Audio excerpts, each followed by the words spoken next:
بسم الله الرحمن الرحيم. الحمد لله وكفى، وصلاة وسلاما على من اصطفى، وعلى آله وصحبه ومن وفى. أما بعد، فنجد كثير من الناس عندهم سعال. سعال ده اللي هو الكحة. يجد يعني كثيرا من الأمهات والأبهات يكلموني يقولوا لي ابني عنده سعال وكحة، وكحة شديدة يعني مزمنة.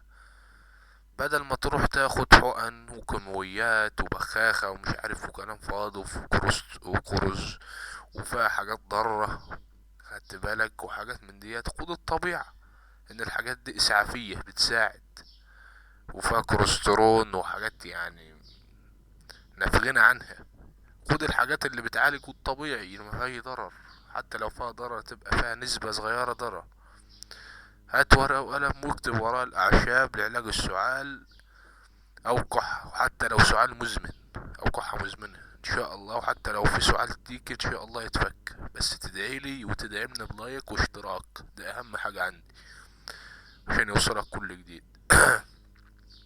هات ورقة وقلم واكتب. هتجيب وجبة اسمها اللبلاب 100 جرام.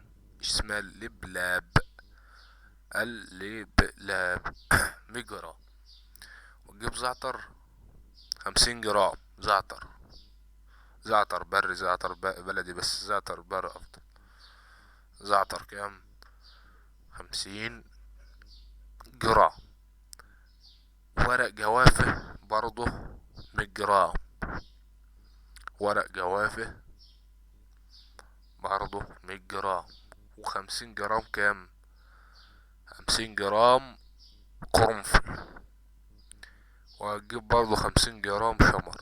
الخمسة دول تطحنهم بودرة وتعملهم على بعض، تعجنهم على بعض، وتاخد في الصباح ربع معلقة لمدة أسبوعين أو شهر بالكتير. إن شاء الله الكحة أو السعال ده هي يعني بأمر الله وبإذن الله يتفك من عندك، وهتدعيلي إن شاء الله. تمام، بس تستمر عليه وتاخد بالجرامات، ما تنقص ولا تزود. تمام، والسلام عليكم ورحمة الله وبركاته.